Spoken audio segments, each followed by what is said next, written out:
중고등 친구들, 조용한 시간 큐티 시간이 돌아왔습니다. 고난주간이라 큐티 본문이 예수님의 십자가에 맞춰져 있어요. 여러분은 십자가를 얼마나 알고 있나요? 여러분은 알고 있는 십자가를 믿나요? 아니면 십자가라는 단어만 믿나요? 한 주간 큐티를 통해 십자가로 한 발 더 가까이 나아가는 여러분이 되기를 바랍니다. 기도할게요. 하나님 아버지, 오늘의 시간과 오늘의 말씀을 주셔서 감사합니다. 예수님과 한 발자국씩 더 가까워지는 인격적인 예수님을 만나는 그런 저희들이 되게 해주세요. 예수님의 이름으로 기도드립니다. 아멘. 오늘 본문은 누가복음 23장 1절에서 12절이고 제목은 내 마음에 안 들면 죄인입니다. 누구의 마음? 본문을 읽으면서 그걸 찾아보세요. 여기 등장인물들 중에 예수님을 정죄하고 사형시키라는 말을 하는 자들을 골라보세요. 특별히 1절에 나오는 그들 혹은 무리가 누구인지 찾아봐야 할 겁니다. 그들이 핵심 주동자들이에요. 읽고 또 찾아보세요.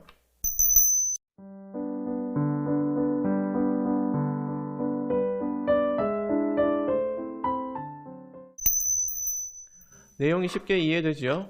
예수님을 정죄하는 사람들은 백성의 장로들, 곧 대제사장들과 율법학자들입니다. 이 사람들은 본래 예수님을 왕으로 주님으로 모시고 받들어야 하는 사람들이라고 했어요. 그런데 앞장서서 예수님을 믿어야 할 사람들이 앞장서서 예수님을 죄인 취급하고 사형시키라고 해요. 그러면 여기서 좀 더 깊이 탐구해보자. 도대체 무슨 죄목으로?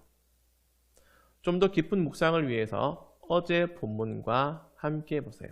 장로들이 자기들 법정에서 신문한 내용과 빌라도의 법정에 고발한 내용이 좀 달라요. 그 차이점을 찾아보세요.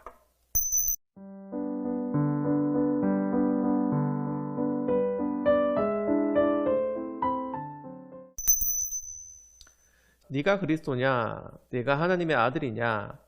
이 두 가지를 묻고 난 후에 결정을 이미 내렸어요. 자기들 마음에 안 든다고 예수님을 죽이려고 해요. 그런 다음에 빌라도에게 데려갑니다. 오늘 본문에 여러분이 잘 아는 빌라도예요. 사도신경을 외우는 사람이라면 누구나 아는 이름.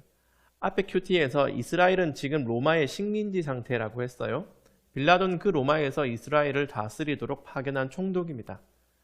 식민지라 하면 자치권이나 사법권, 행정권 등이 모두 박탈된 상태이기 때문에 정식 재판은 오로지 로마의 관리를 통해서만 이루어집니다. 그래서 오늘 본문 1절에 예수님을 빌라도 앞에 끌고 가서 고소하죠.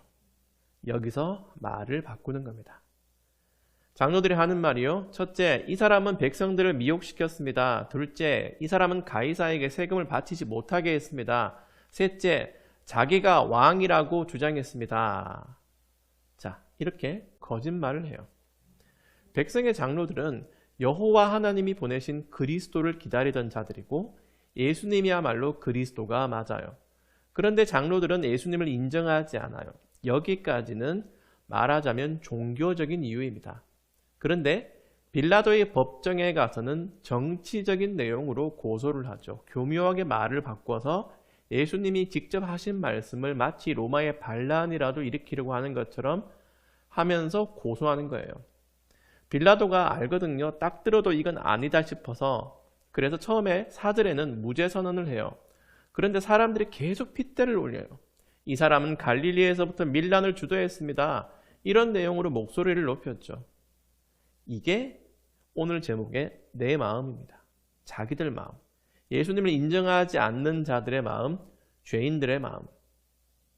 우리가 누가복음으로 예수님의 행적을 쭉 따라왔죠. 예수님은 무슨 일들을 하셨나요? 말씀을 가르치시고 사람들을 치유하셨어요. 좋은 일밖에 안 하셨어. 그런데 그 말씀이 대제사장과 율법학자들 마음에 들어가지 않았어요. 그들의 관심은 참된 말씀에 있지 않았어요. 빌라도는 헤롯이라는 왕에게 예수님을 보내서 재판을 다시 받게 합니다. 헤롯도 예수님의 말씀보다는 기적에 관심이 많아서 이것저것 묻다가 흥미가 떨어지니까 예수님을 조롱하고 다시 빌라도에게 보내죠. 오늘 본문에 나오는 사람들 전부가 이렇게 예수님을 조롱하고 무시하고 도와주지 않아요. 여기서 적용해보자. 여러분은 오늘 큐티에서 어떤 예수님을 만났나요?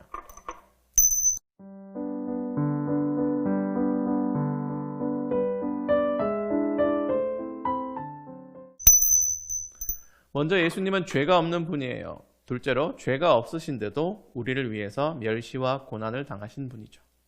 여기에 우리의 고백이 있어요.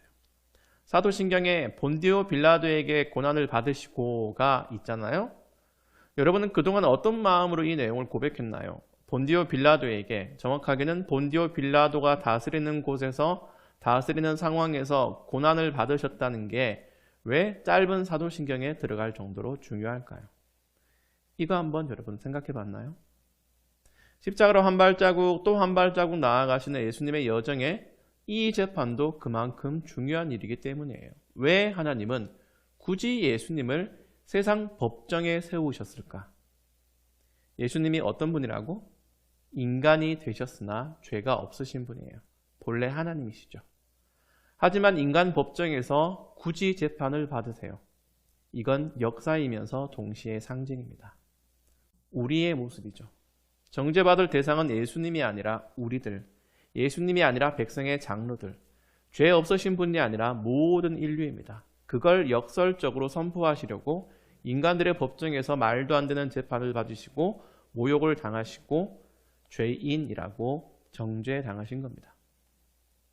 이 한 주간 맹렬하게 머리로 고민하세요. 예수님의 고난이 과연 육신적인 고통뿐이었는지, 왜 우리는 사도신경으로 본디오 빌라도에게 고난을 받으신 예수님도 믿는다고 신앙으로 고백하는지, 우리의 믿음이 말씀으로 튼튼해지길 바랍니다. 기도할게요. 하나님 아버지, 시시각각 변하는 세상에서 말씀으로 저희의 심지를 굳게 하여 주세요.